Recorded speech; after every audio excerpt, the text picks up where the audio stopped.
तत्वमसी। चलिए ये हमारा जो है नेक्स्ट क्वेश्चन है, क्वेश्चन नंबर 3। ठीक है, कोड तथा गणितीय संकेतों पर आधारित ब्लड रिलेशनशिप का। ठीक है, तो इस क्वेश्चन को भी हम पिछली वाली जैसे क्वेश्चन किए हैं वैसे ही करेंगे। ठीक है, पहले ये प्रश्न है।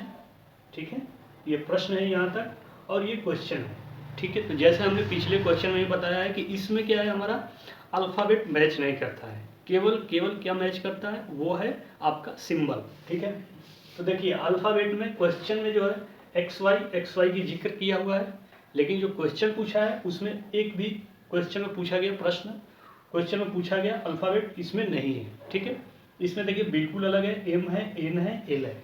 ठीक है, तो अगर आप स्टार्टिंग में पढ़ रहे हैं तो आपको कन्फ्यूजन होगा कि इसमें एक भी अल्फ़ाबेट इसके अल्फ़ाबेट से मैच नहीं कर रहा है, या इसके अल्फ़ाबेट से एक भी अल्फ़ाबेट इसका मैच नहीं कर रहा है। तो मैच करता कौन है, सिंपल सा एक ही टेक्निक है, वो है सिंबल। ठीक है, दो अल्फ़ाबेट के बीच का सिंबल मैच करेगा, और सिंबल में आपका कुछ भी हो सकता है। ठीक, कुछ भी मीन्स देखिए यहाँ पर आपका प्लस और हैश का है। ठीक है, प्लस और हैश का है, तो इसमें क्या है 1 2 ये भी हो सकता है। ठीक है, यानी यहाँ पर आपका नंबर सिस्टम भी हो सकता है। ठीक, कुछ भी हो सकता है, उस सिंबल को आपको इंडिकेट करेगा। ठीक है, @ भी हो सकता है, कुछ भी हो सकता है। तो हमें सिंबल का ही ध्यान देना रहता है इस कोड सिस्टम में। उसने पहले ही कह दिया है कोड तथा गणितीय संकेत, उसने दोनों आपके देखेंगे, अगर बहुत ध्यान से समझने की कोशिश करेंगे तो इसमें आपका वो बता दिया है, या तो कोड रहेगा या गणितीय संकेत रहेगा। गणितीय संकेत का मतलब कि नंबर रहेंगे, या तो 1 2 3 इस तरह से नंबर रहेंगे दो अल्फ़ाबेट के बीच में, या कोई कोड रहेगा। ठीक है, कोड यानी जैसे @ भी रहेगा, या आपका हैश रहेगा, या स्टार रहेगा, या प्लस माइनस रहेगा, कुछ भी रहेगा। ठीक, तो ये चीज़ें आपको समझ में आ गई कि दोनों अल्फ़ाबेट मैच नहीं कर सकते। ठीक है, अगर मैच कर भी रहा है तो उससे कोई दिक्कत नहीं, हम केवल क्या करेंगे, उसके कोड पर ध्यान देंगे। ठीक, अब हमने क्या किया इसमें देखिए, जो हमारी करने का प्रोसेस है, जो मैं बताता हूँ कि टीचर मैक्सिमम टीचर शायद नहीं बताते, क्योंकि वो अपने लिए रिजर्व रखते हैं, जिससे कि आप ही को जब बता देगा तो फिर उसके पास कुछ रह नहीं जाएगा। ठीक, लेकिन हम यही लेकर के आए हैं कि वो जो चीज़ें हैं वो सब आपको बता दिया जाए। ठीक, ताकि आपको कोई दिक्कत ना हो। ठीक, तो हमने क्या किया, क्वेश्चन ये है m + n #l। ठीक, अब इसको हमने तोड़ दिया जिस तरह से मैं तोड़ता हूँ करता हूँ, जिसमें 100% श्योरिटी रहती है कि सही ही सही होगा। आपका अगर रिलेशनशिप में ग्राफ बनाने में मिस्टेक हो गया तो गलत हो जाएगा, वरना आप अगर इस प्रोसेस से चल रहे हैं तो सही होना ही है 100%। ठीक, क्योंकि कोई भी क्वेश्चन है उसका एक प्रोसेस होता है, चाहे किसी भी चीज़ का क्वेश्चन है, या मैथमेटिक्स है, रीजनिंग है, फिजिक्स है, केमिस्ट्री है, कोई भी क्वेश्चन है, अगर आप थोड़ी सी दिमाग लगा कर सोचेंगे तो अगर कोई है उसका प्रोफेसर है या कोई भी टीचर है जो बहुत लंबा टाइम से एक्सपीरियंस है, तो उस क्वेश्चन को कर लेता है, आप नहीं कर पाते हैं। ऐसा क्योंकि उसको पूरे प्रोसेस पता होता है। उस क्वेश्चन में कोई डिफ़िकल्टी भी आएगी तो उसको पता रहता है कि यहाँ डिफ़िकल्टी आ रही है, तो इसका एक प्रोसेस है, किस प्रोसेस के थ्रू वहाँ पर जाया जा सकता है, उसके आंसर तक जाया जा सकता है। इसीलिए ये भी एक रीजनिंग भी है। लेकिन इसमें क्या है, यूट्यूब पर क्या है कि बहुत लोग आए वो मेन चीज़ें अपने रिजर्व कर लेते हैं, अपने अंदर रखते हैं, वो स्टूडेंट को बताते नहीं। ठीक है, वो डायरेक्ट बताते हैं, क्योंकि उनके माइंड में तो वो पूरा ग्राफ बना हुआ है ये करना कैसे है। ठीक है, और वो आए और धड़ाधड़ बता दिए, आपको लगा कि हाँ ये तो सही है, और जब आप एग्जाम में करने लगते हैं तो करते वक्त फंस जाते हैं उस सर्कल में। ठीक है, लेकिन आपको अब फंसना नहीं है। ठीक है, जो एक्चुअल इसका करने का प्रोसेस है, चाहे रीजनिंग का कोई भी क्वेश्चन करने का एक्चुअल प्रोसेस है, वो सारा प्रोसेस हम आपको बता देंगे। तो चलिए देखते हैं इसमें। ये हमारा आपका क्या है कि इसको हमने तोड़ दिया। ठीक है, देखिए m + n के रूप में तोड़ दिया। अब n #l, तो n #l। ठीक, इसमें भी तोड़ दिया। अब इसमें क्या कह रहा है कि अगर ये है तो निम्न में से कौन सत्य है। ठीक है, 2 ऑप्शन हमने लिया, 4 ऑप्शन था लेकिन उसमें से हमने 2 ही ऑप्शन ले लिया। 2 ऑप्शन इसी तरह से मैच करते हुए हैं। ठीक है, तो अब आप देखिए, ध्यान दीजिए। चलिए फैमिली रिलेशनशिप ग्राफ बनाते हैं। ठीक है, जिस तरह से मैं बना के आपको समझाता हूँ ताकि आपको 100% समझ में आ जाए। तो उसमें ये है, कह रहा है कि x + y का अर्थ है x y का पिता है। ठीक है, तो अब आप देखिए, थोड़ी सी ध्यान दीजिए, इसमें जो है 2 ही सिंबल है।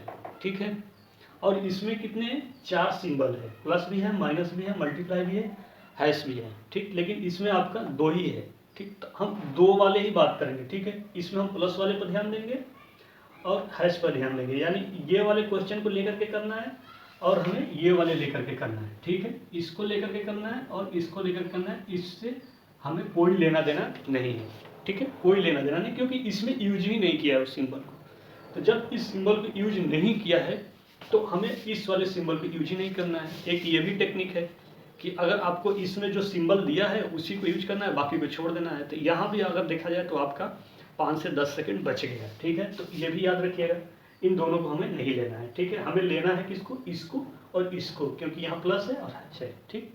तो अब चलिए, तो ये मिटा दीजिए, नहीं तो आपको कन्फ्यूजन होगा कि ये भी मल्टीप्लाई वाला है क्या, ठीक है। तो इनको दो को नहीं लेना है। तो अब क्या कर रहा है ये एम एन के बीच में, तो एम एन के बीच तो प्लस है, तो ये वाला यानी एक्स वाई का अर्थ है एक्स वाई का पिता है, यानी एक्स वाई का पिता है, स्टार्टिंग वाला, ठीक है। तो एक्स वाई का पिता है यानी एम एन का पिता है, एम जो है एन का पिता है। तो पिता है तो मतलब एक जनरेशन उससे आगे है, एक स्टेप आगे है, इसलिए क्या है वो बड़ा होगा उससे, ठीक है, वो एक स्टेप ऊपर होगा। तो एम एन का पिता है, तो ये एम हो गया, ठीक है। किसका पिता है, एन का। तो एन का पिता है मतलब एक स्टेप आगे, एक जनरेशन आगे हो गया, ठीक। ये हो गया आपका और ये हो गया, ठीक है। ये आपका आ गया पूरा। अब उसके बाद क्या कर रहा है, ये वाला हमारा खत्म हो गया, ये खत्म हो गया। अब इसके बीच का हमने निकाला है, अब हम इसके बीच का निकालेंगे, ठीक है। तो इसमें कह रहा है एक्स वाई का अर्थ है एक्स वाई की पुत्री है, ठीक है, एक्स वाई की पुत्री है, यानी एक्स वाई का अर्थ है एक्स वाई की पुत्री है।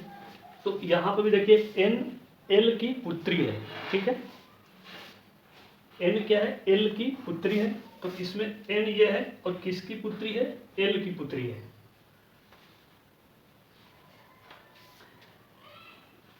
एल की पुत्री है मतलब आपका एल कहीं इधर को होगा और इसकी पुत्री है मतलब ये स्टेप नीचे होगा, ठीक है। ऐसे बनाइए चाहे ऐसे बनाइए, उससे कोई दिक्कत नहीं है, लेकिन एक कॉमन सेंस है सेट करने का कि हम एक उसको कैसे सेट करेंगे, ठीक है। थोड़ा सा आप भी दिमाग लगाइएगा, ठीक है। इसको लाइन ऐसे खींचिए या ऐसे खींचिए, कोई उससे फर्क नहीं पड़ेगा। लेकिन ये कह रहा है कि जो एन है एल की पुत्री है, क्योंकि इस ये कह रहा है कि एक्स वाई का अर्थ है एक्स वाई की पुत्री है। तो एक्स वाई की पुत्री है तो एन एल की पुत्री है, तो एन एल की पुत्री है यानी प्लस, ये इसका पिता है यानी माइनस, लेकिन इसका हमें कोई पता नहीं, ठीक है। तो इस व्यक्ति का हम क्या करेंगे, ये बना लीजिए, ठीक। उसको पसंद नहीं, ठीक है, तो चलिए छोड़ दीजिए। ये आपका एक ग्राफ बन गया है, ठीक है। अब ये एक पूरा आपका ग्राफ बन गया। अब ये कह रहा है कि इनमें से कौन सा, देखा रहा है कि एम जो है एल का भाई है, एम एल का भाई है, क्या सत्य है, इसकी ये पुत्री है, ठीक।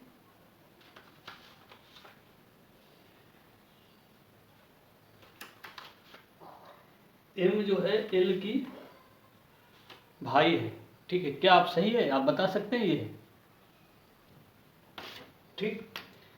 तो कह रहा है कि अब देखिए इसमें क्या है कि इसका ये पिता है, ठीक, इसका एन का एम पिता है और ये पुत्री है, एल की पुत्री है। तो सिंपल सी बात है, एक रिलेशनशिप मिल गया पति पत्नी का, ठीक है।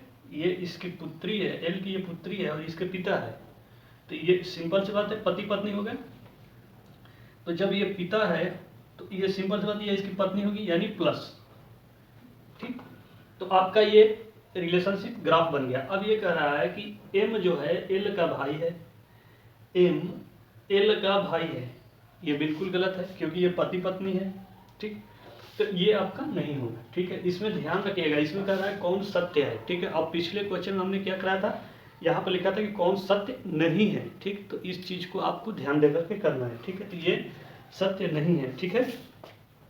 अब कह रहा है कि एम एल का पति है, एम जो है एल का पति है, तो देखिए एम एल का पति है, मतलब एम का ये पत्नी है, तो ये पति होगा, ये आपका सही है, ठीक है, बी आपका सही है। इसी तरह से 2 ऑप्शन और भी है, ठीक है, ऐसे ही मैच करता हुआ, लेकिन इसमें से 4 में से आपको ये चेक करना है कि कौन इसमें से सही है कौन नहीं सही है।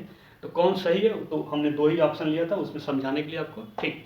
तो ये आपका सही है, ये आपका ग्राफ बन गया है, ठीक। तो कभी भी आप इस तरह के क्वेश्चन को कीजिएगा तो ऐसे ही कीजिएगा, ठीक है, इसको तोड़ दीजिएगा, ठीक है।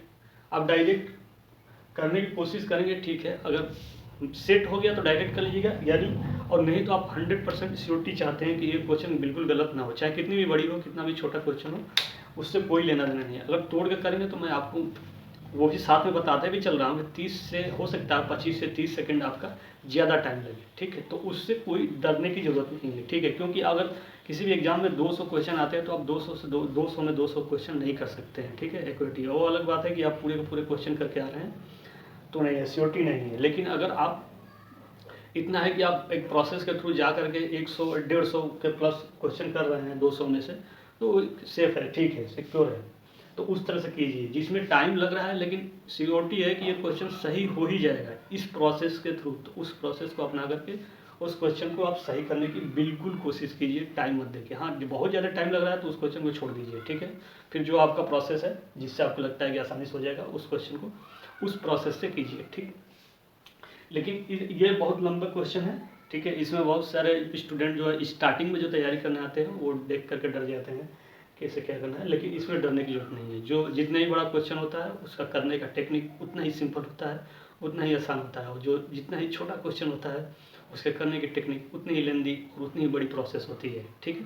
तो कोई भी चीज़ है अगर बड़ा है तो उसका कहीं ना कहीं कोई वीक पॉइंट होगा बहुत छोटा सा, जिसको अगर आप जान लें तो वो बहुत सिंपल तरीके से बहुत आसानी से हो जाएगा। और कोई बहुत छोटी चीज़ है लेकिन आपको वो उलझा कर रख देगी, ठीक है। तो उसी तरह से है जैसे होती है घुटने में एक छोटी सी चोट लग जाए तो आपकी पूरी बॉडी को मेंटेन करके मेंटेनेंस को बिगाड़ देगी, ठीक है। तो उसी तरह से ये भी चीज़ें हैं। तो आपको ये एक प्रोसेस समझ में आया, पूरा का पूरा ग्राफ मैंने आपको बताया, ये भी ग्राफ बताया, ये भी ग्राफ बताया। ये इसलिए मैं बताता हूँ ताकि आप आसानी से आपके दिमाग में एक इमेज बन जाए। इमेज जब बन जाएगा तो जब आप प्रश्न आएगा तो ये आपकी इमेज वहाँ पर बिल्कुल फिगर की तरह याद आएगा। जैसे मूवी में देखते हैं ना, मूवी एक बार देख लिए वो 10 साल तक याद रहती है, उसी तरह से ये चीज़ें हैं, एक बार पढ़ लीजिए बहुत दिनों तक याद रहेगा। चलिए ठीक है, नेक्स्ट क्वेश्चन अब देखेंगे हम 4 नंबर इसका, इस कोडिंग और गणितीय संकेतों का, ठीक है। देखिए नाम में ही इसका काम छुपा है, जानने की कोशिश कीजिए। थैंक यू, तत्वमसी।